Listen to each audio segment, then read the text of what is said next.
오늘은 빌립보서 2장 1절에서 4절 말씀을 통해서 하나 되게 하는 생각, 겸손, 하나 되게 하는 생각, 겸손이라는 제목으로 말씀을 살펴보고자 합니다.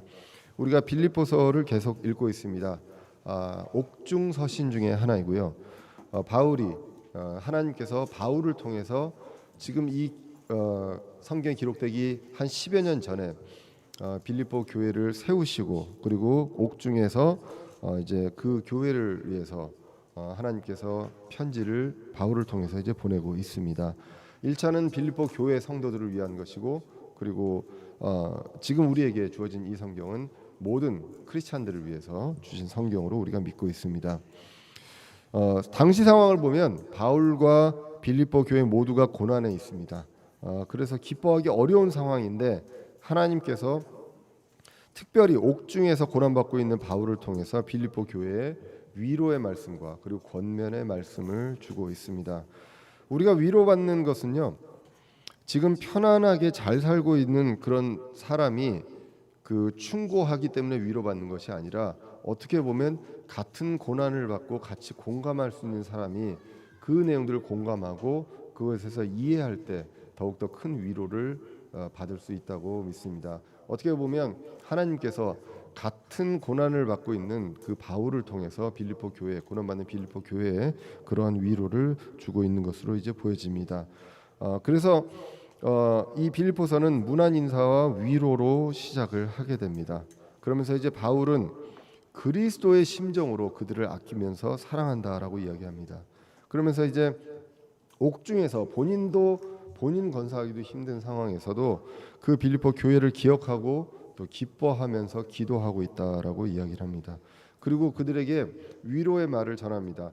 고난이 있고 지금 바울에게도 고난이 있지만 이 고난은 그냥 하나님의 사역을 막는 고난이 아니라 하나님의 일을 하기 위한 기회로 주신 것이다. 그래서 복음의 진전이 있다라는 것들을 빌립보서를 통해서 이야기를 하고 있습니다.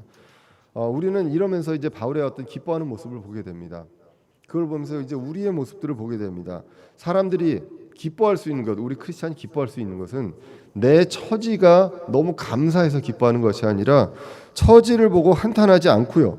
그 속에서 열악한 상황이지만 그 속에서 일하시는 하나님을 보면서 우리는 기뻐할 수 있다. 이것이 바로 크리스찬의 기쁨이다라는 것입니다. 그렇기 때문에 바울은 이야기합니다. 살고 죽는 것이 중요하지 않다. 감옥에 있지만 내가 죽을 수도 있고 살 수도 있다.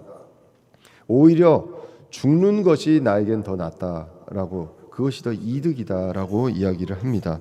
오히려 죽어서 그리스도와 함께 영원히 정말 행복하게 평안히 살 수 있는 것이 얼마나 우리에게 큰 축복입니까?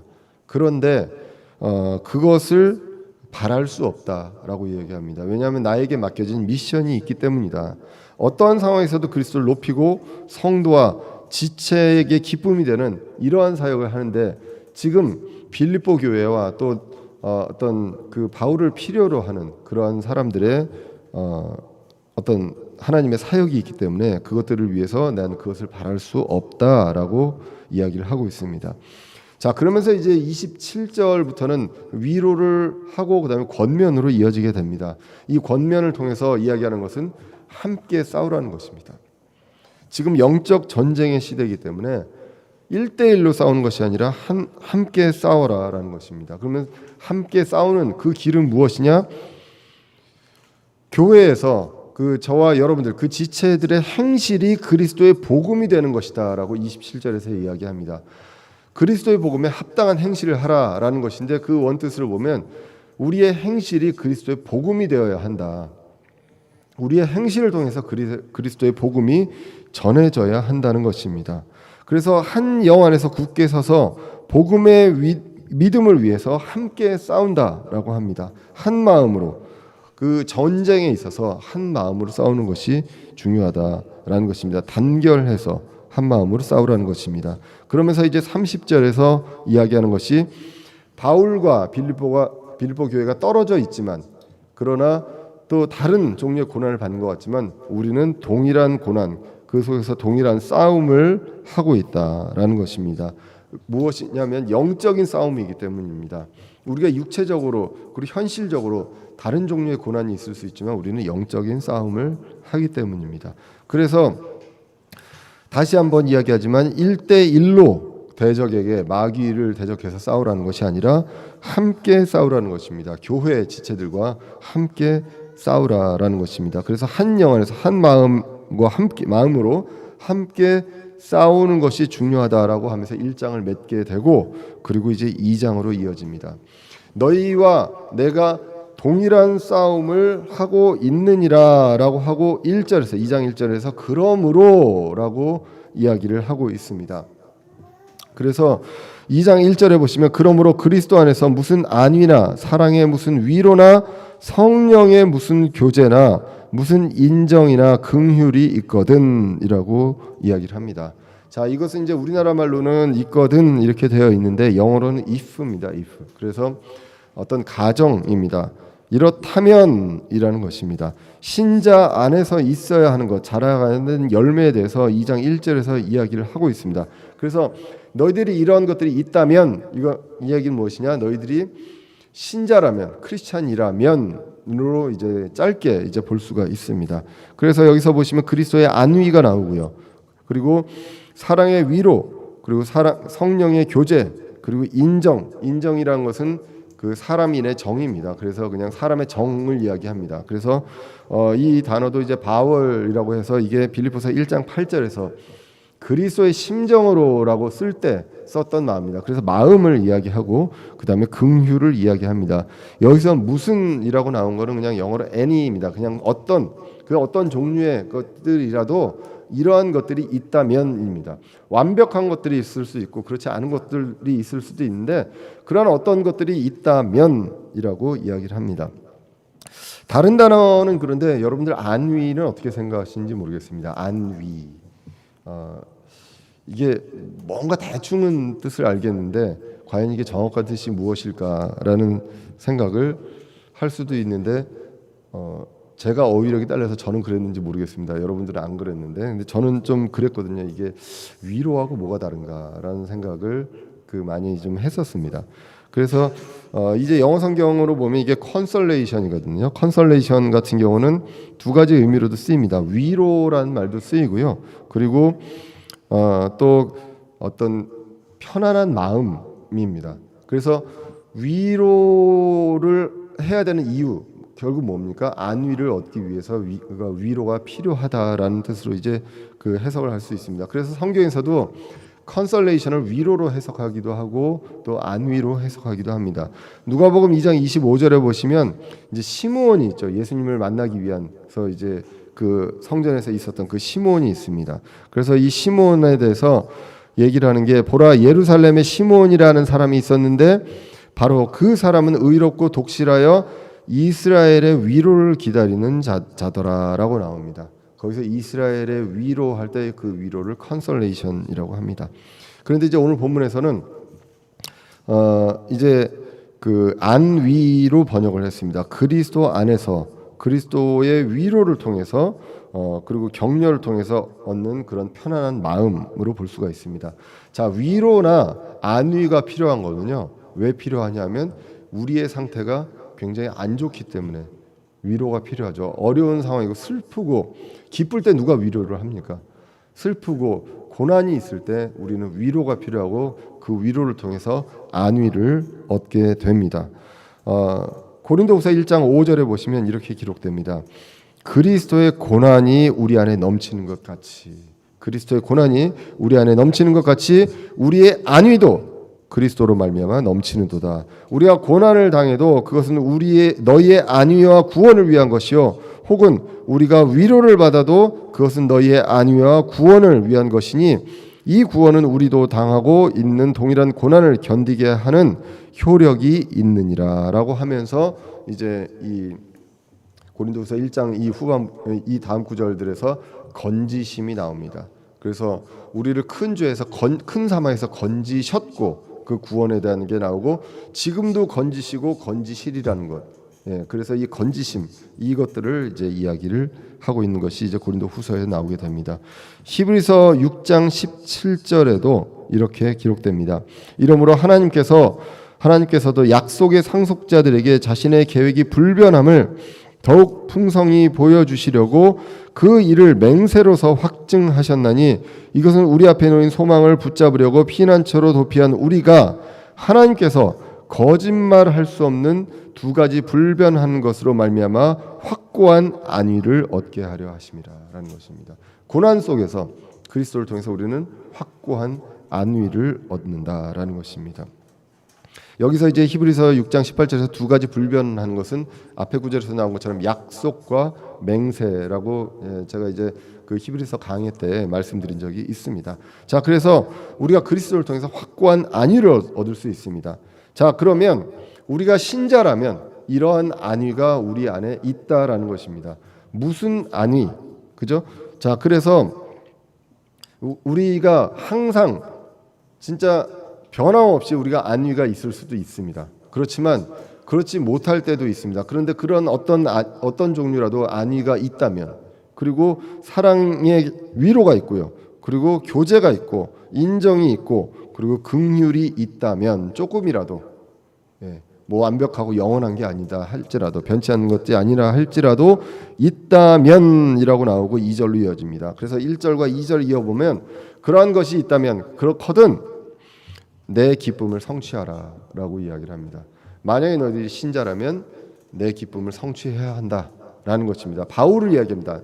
내 기쁨이라고 바울이 자신의 기쁨을 이야기를 합니다. 2절을 한번 보시겠습니다. 너희는 같은 생각을 품고 같은 사랑을 가지며 한 마음과 한 생각이 되어 내 기쁨을 성취하라 라고 기록을 하고 있습니다. 우리가 빌립보서 1장 27절에서도 같은 사랑, 한 마음 이런 것들을 이야기하면서 같이 싸워야 한다라고 이야기했는데, 오늘 본문도 한 마음과 한 생각이 되는 것이 바울의 기쁨이다라고 이야기를 하고 있습니다. 왜 이러한 것들을 강조하느냐, 한 마음을 강조하느냐? 아까도 말씀드렸지만 우리가 빌립보서 1장에서도 봤지만 같이 싸워야 하기 때문입니다. 우리가 전쟁을 하면 가장 큰 적은 내부에 있다고 합니다. 내부가 분열이 되면 그 전쟁을 이길 수 없다는 것입니다. 그렇기 때문에 우리는 한 마음, 한 생각, 한 마음을 강조하고 있습니다. 실제로도 많은 교회 분열이 있죠. 지금 시대뿐만 아니라 당시에 그 초대 교회에도, 성경이 완성되기 그 이전에도 그 처음 생긴 그 교회도 분열이 많이 있었습니다. 고린도전서에 보면 그 심각성에 대해서 이제 나와 있는 것들도 우리가 이제 보게 됩니다. 자, 그래서 빌립보 교회에도 우리가 이제 3장 이하에서 보시면 그 분열이 있었던 것들이 이제 기록이 되어 있습니다. 자, 그래서 이러한 경우에 빌립보 교회도 그렇기 때문에 성경은 한 마음과 한 생각을 강조하고 있습니다. 싸울 때 한 마음과 한 생각을 하라는 것입니다. 그러니까 내부에서 분열하지 말라는 것입니다. 그것이 바울에게 기쁨이 된다라는 것입니다. 이것이 바로 부모의 마음이죠. 예전에 이제 제가 말씀 전할 때 한번 예화로 들은 적이 있었는데, 지금 뭐 아이들이 이제 다 컸는데 옛날에는 이제 뭐 저희 아이들도 이제 조금 이제 싸우기도 하고, 많이는 아니지만 조금 싸우기도 하고 했었습니다. 그랬는데 그때 무슨 계기로 그런 얘기를 했는지 모르겠는데, 제가 이 예언을 한번 말씀드린 적이 있습니다. 아이들한테 그 엄마 아빠가 너희들이 어떨 때 제일 그 기뻐하는 것 같냐라고 했더니 서로 사이좋게 지낼 때라고 대답을 하더라고요. 그래서 참 감사했던 게 좋은 성적 받아왔을 때라고 대답을 하면 어떨까 했는데 그게 아니라 성적보다 사이좋게, 이게 부모의 마음이라는 거죠. 바울은 교회를 세울 때 이제 자식을, 그리고 아버지의 마음이었기 때문에 여기서 내 기쁨을 성취하라라고 이야기를 했다는 것입니다. 고린도전서 4장 15절에 보시면 그리스도 안에서 너희에게 10,000명의 스승이 있다 해도 아버지는 많지 아니하니 그리스도 예수님 안에서 복음을 통해 내가 너희를 낳았느니라라는 것입니다. 영적인 아버지다라고 이야기를 합니다. 그러면서 한 마음, 한 생각, 이것이 정말 기쁜 일이다라고 이야기를 합니다. 이 하나 된다는 것은요, 유니티라고 합니다. 하나 되는 것. 위어스비 주석에 보시면 주석에서는 이렇게 이야기합니다. 본문에서 이제 바울은 그 하나됨, 유니티와 유니포미티, 말하자면 이제 그 획일화되는 것입니다. 이것의 차이를 이야기한다고 합니다. 그래서 영적으로 하나됨, 유니티라는 것은 각자의 내부에서 그 마음에서 나오는 것이다라는 것입니다. 그리고 획일화는 우리가 뭐 유니폼을 입으면 그냥 똑같은 옷 입는 거잖아요. 그거 그냥 우리가 뭐 우리 단결하자라고 입기도 하지만 보통 위에서 입어라라고 해서 입기도 합니다. 그래서 이것은 외부의 압력에서 오는 것이다라는 것입니다.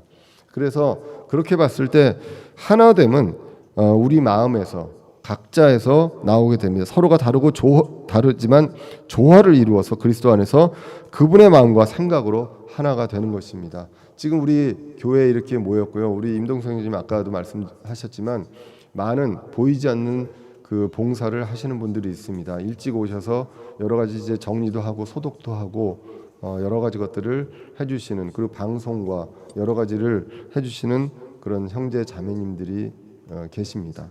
그런데 역할들이 다 다르죠.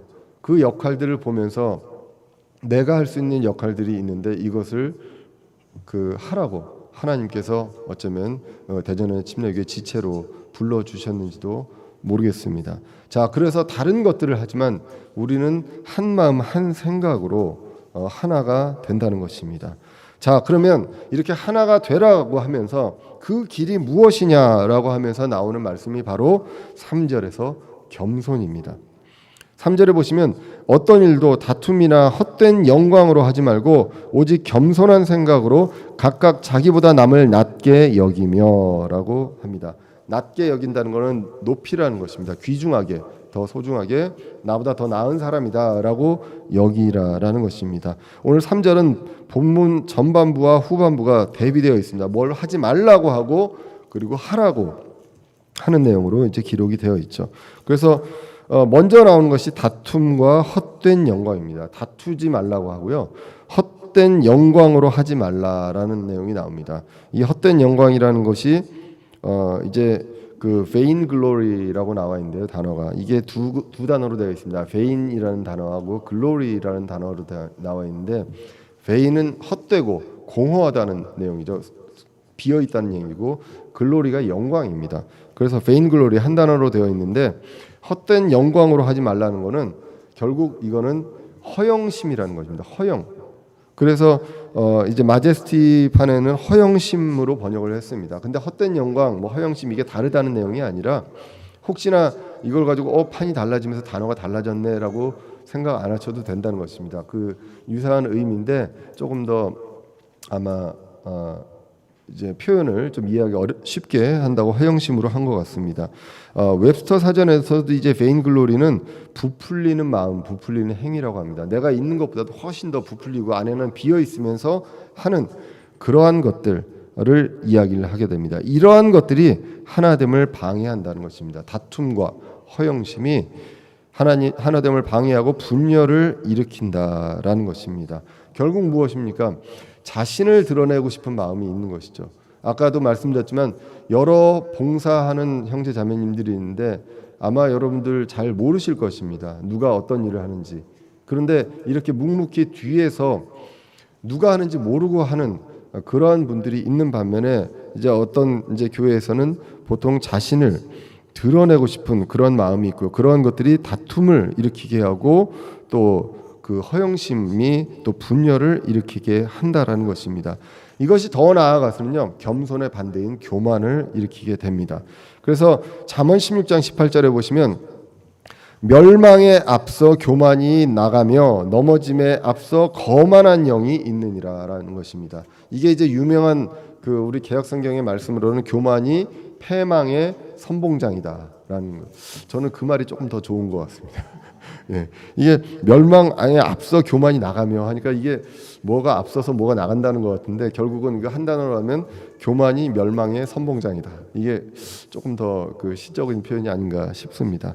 자, 그래서 교만은 분열로 논쟁과 말다툼을 만든다라는 것입니다. 디모데전서 6장 3절에서도 만일 어떤 사람이 다른 식으로 가르치고 온전한 말씀들 곧 우리 주 예수 그리스도의 말씀들과 하나님의 성품에 따른 교리에 동의하지 아니하면 그는 교만하여 아무것도 알지 못하며 오히려 논쟁과 말다툼을 좋아하는 자니라라고 나오는 것이죠.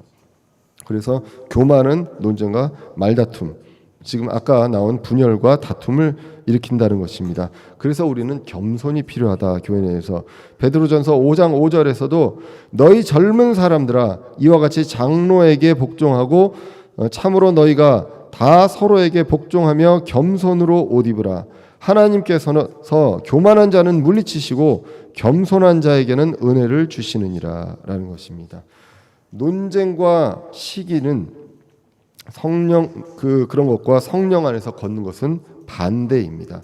갈라디아서 5장 25절에 보시면 만일 우리가 성령 안에서 살면 또한 성령 안에서 걸을지니 우리가 헛된 영광, 여기서 헛된 영광이 vain glory입니다. 이것도. 그래서 헛된 영광을 구하지 말고 서로 노엽게 하거나 서로 시기하지 말지니라라고 기록을 하고 있습니다.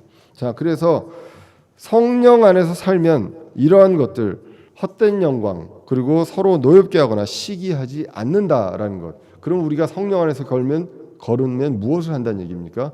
겸손한 생각이 있다는 것입니다.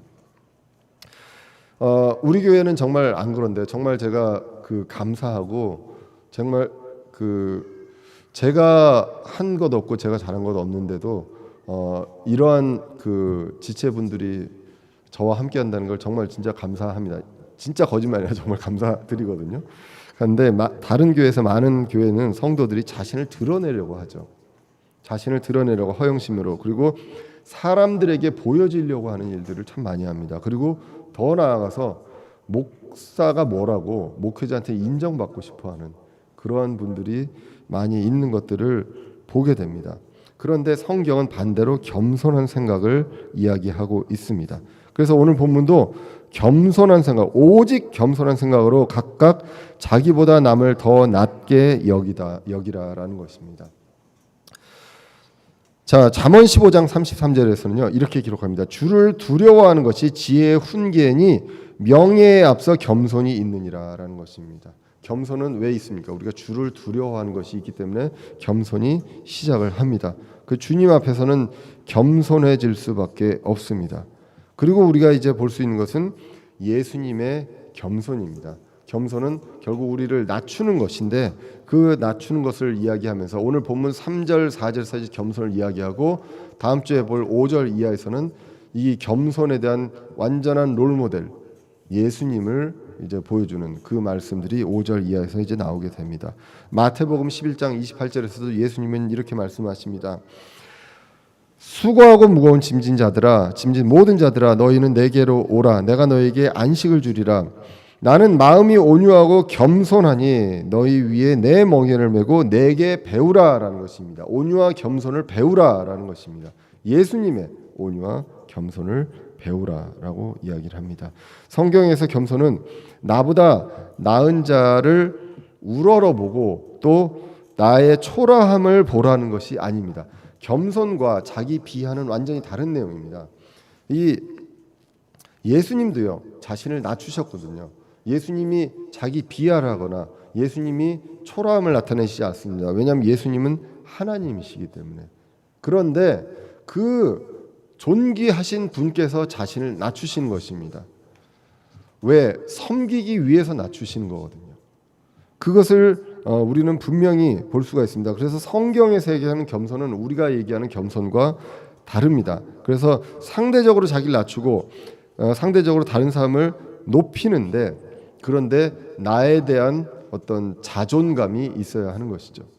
그러면서 자신을 낮추고 다른 사람을 섬기기 위해서 그리스도의 어떤 뜻을 행하기 위해서 높인다는 것입니다. 로마서 12장 10절에 보시면 형제의 사랑으로 서로 친절하게 애정을 가지고 서로 먼저 존중하라고 이야기를 합니다. 오늘 본문도 남을 더 낮게 여기라라는 것입니다. 다시 말씀드리지만 내가 못나서가 아니라요.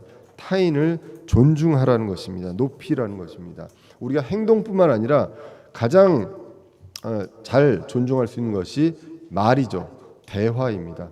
그래서 그 사람의 말을 끝까지 들어주고 지적질보다는 그것을 공감하고 존중해 주는 것, 그런 부드러운 말, 이것이 바로 겸손의 생각에서 나오는 것입니다. 우리는 많이들 이제 공격적으로 지적질을 할 때도 있습니다. 저도 학생들 만나면 어떨 때 가끔 이야기하다 보면 제가 막 얘기하고 있는 그런 경우들을 많이 봅니다.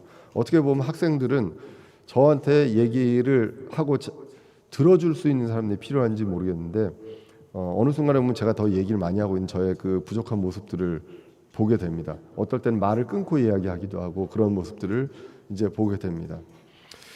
그렇다고 그 친구들이 달라지진 않거든요. 그래서 존중하고 낮게 여기는 그 겸손한 마음이 우리 크리스찬들에게 그리고 우리 교회 내에서 중요하다. 그런 것들이 언행과 대화에서 우리가 조심해야 되는 그러한 내용입니다. 자, 그런데 우리는 다시 한번 말씀드리지만 자존심이 아니라 자존감이 필요합니다. 크리스찬으로서 자존감이 필요합니다. 왜 그러냐면 우리는 하나님께 소중한 존재입니다. 외모가 어떨지 몰라도 성격이 어떨지 몰라도 하나님께 저와 여러분들 한 사람 한 사람이 사랑스러운 자녀라고 이야기합니다. 에베소서 5장 1절에 보시면 그러므로 너희는 사랑스러운 자녀로서 하나님을 따르는 자가 되고 그리스도께서 우리를 사랑하사 우리를 위해 자신을 향기로운 냄새의 헌물과 희생물로 하나님께 드린 것 같이 사랑 안에서 걸으라라는 것입니다. 우리는 사랑스러운 자녀입니다. 그리고 사랑하셔서 그리스도께서 사랑하셔서 희생하신 그 정도의 사람들입니다. 그렇기 때문에 사랑하는 자녀로서 하나님을 따르라고 하는 것이거든요. 너희들이 종이고 너희들이 아무것도 모르기 때문에 그냥 나를 따르라가 아니라 사랑하는 자녀이기 때문에 하나님을 따르라. 그리고 하나님이 하신 것처럼 사랑하라라는 것입니다. 그렇기 때문에 하나님께서는 때때로 징계를 하실 정도로 사랑하신다라고 말씀합니다. 히브리서 12장 6절에 보시면 주께서 사랑하는 자를 친히 징계하시고 자신이 받아들이는 아들마다 채찍질 하셨느니라라고 기록을 합니다. 자, 그렇게 해서 나는 이렇게 존귀한 존재입니다. 그렇지만 다른 사람들을 더 낮게 여긴다. 이것이 바로 신자의 겸손입니다.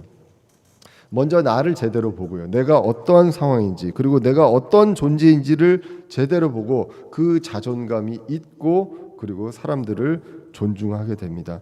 이게 굉장히 중요합니다.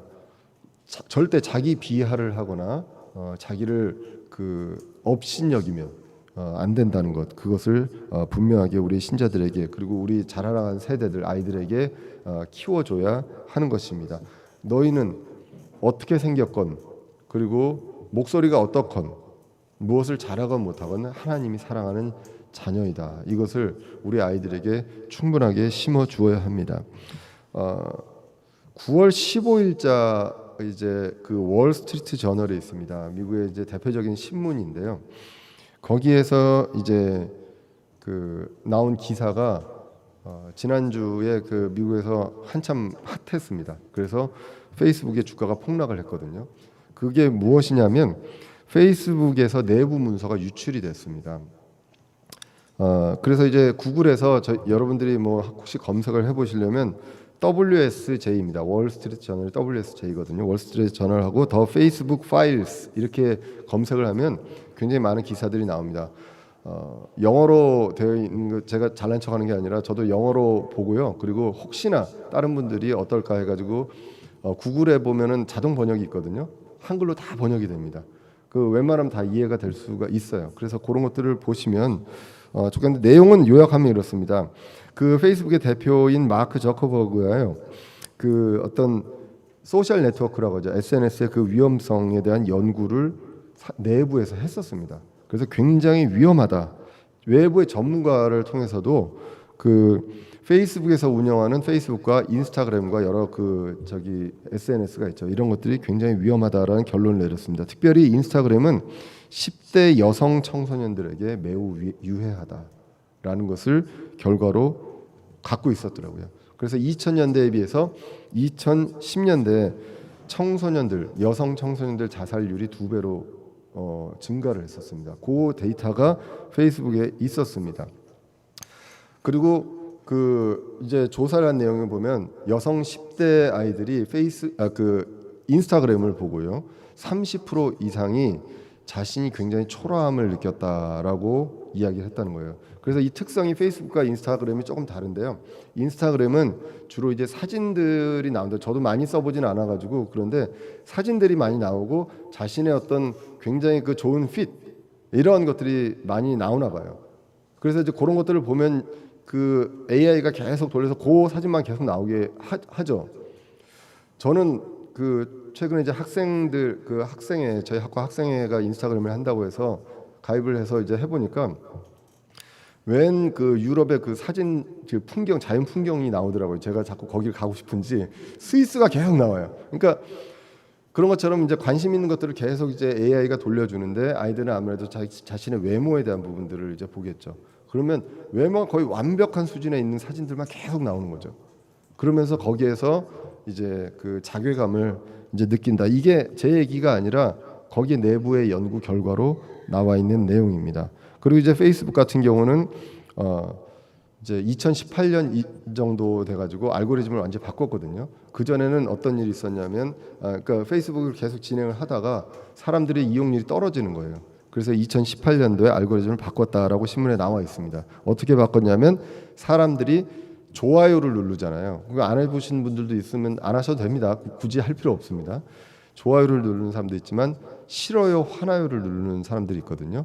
그 싫어요, 화나요를 누르는 어떤 내용들이나 뉴스가 훨씬 더 위에 검색이 되게끔 바꿔놨습니다. 왜냐하면 그렇게 해야 이용률이 높아지고 내가 원하는 뉴스, 남을 증오하는 뉴스들 이러한 것들이 나오게끔 하는 거죠. 그래서 민주주의를 굉장히 심각하게 훼손한다라는 것들을 그 이제 NBC 뉴스가 있죠. 그 동영상 유튜브에도 많이 짧은 영상으로 돌아다니는데 거기에서 이제 그 사람들이 이제 이야기를 하더라고요. 미국에서 엄청나게 화제가 됐던 뉴스입니다. 자, 이 정도 얘기하면 이제 부모님들은 거 봐라 인스타그램 하지 말라고 그랬지라고 얘기하실 수 있을지 모르겠는데 우리가 자녀의 SNS를 어떻게 막겠습니까? 그거 막기 어렵거든요. 예, 세상에 살고 있기 때문에 막기 어렵습니다. 우리는 세상에 동화되지 말아야 하는 존재입니다. 로마서 12장 2절에 나와 있는 것처럼 그렇습니다. 저도 페이스북, 인스타그램 하거든요. 그런데 세상에 동화되지 않는 것이 중요하고 우리 여성 10대 여학생들이 그러한 것들로 자존감이 떨어지지 않도록 하는 것이 중요하다는 그 얘기를 하고 싶어서 지금 제가 이야기를 하는 것입니다. 자존감이 떨어지면 자살하는 거죠.